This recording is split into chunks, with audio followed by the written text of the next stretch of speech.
Я являюсь руководителем фольклорного ансамбля «Жар-птица». В нашем коллективе поют дети от 5 до 18 лет и все чаще остаются заниматься дальше. Занимаемся мы традиционной песенной культурой, учимся плясать, играть на традиционных музыкальных инструментах и очень любим играть в народные игры и забавы. Основную часть занятия я уделяю работе над вокалом, так как он является основой хорового коллектива и сольного пения. Большинство моих учеников, получив умения и навыки, мечтают, чтобы это стало их профессией.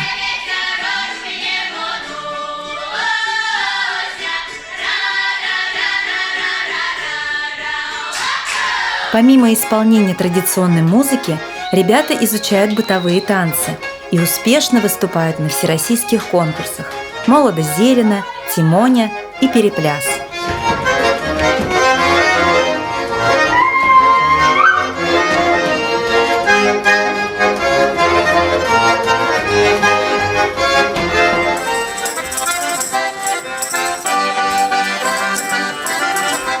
А солист фольклорного ансамбля «Жар-птица» Рафаэль Шарифуллин вошел в тройку лучших плясунов Москвы и стал лауреатом международного конкурса «Мир Сибири».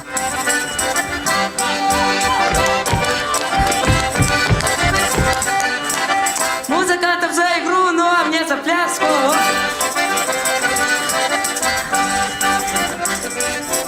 Музыкантов литр пива, мне баранов стяжку.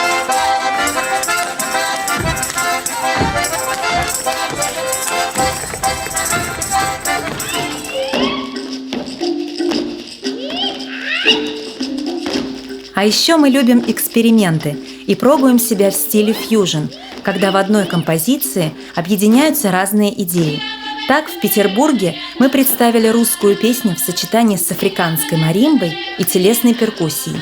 Для этого ребятам нужно было петь на своем родном языке, а также на языке Луганда, соединяя удары ногами и руками.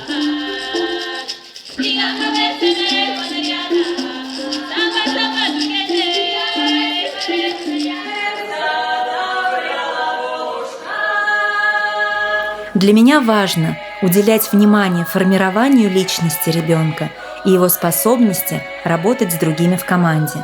Наш коллектив объединяют не только совместные репетиции, спевки, но и поездки на конкурсы, где каждый участник для меня открывается по-новому. Коллектив «Жар-птица» – лауреат всероссийских и международных конкурсов. Неоднократно участвуя в конкурсах, ансамбль становился обладателем гран-при.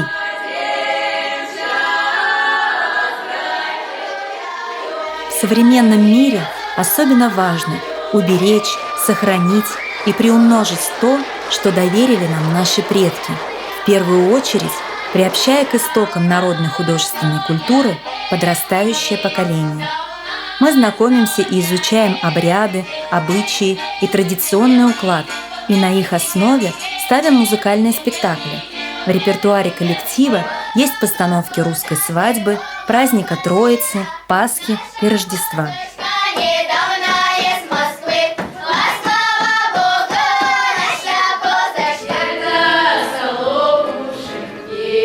А совсем недавно ребята участвовали в конкурсе «Живая сцена» с новой постановкой «Где-то Соловушек пел». В постановке были задействованы несколько групп нашего коллектива, а также педагоги и родители. В основу спектакля легла история из молодости моей бабушки. Главная идея спектакля актуальна на все времена. Отношения и взаимопонимание между поколениями, семейные ценности, истории и традиции. Спектакль о жизни и любви деревенской молодежи в обрамлении фольклорной музыки занял первое место в номинации «Музыкальный спектакль».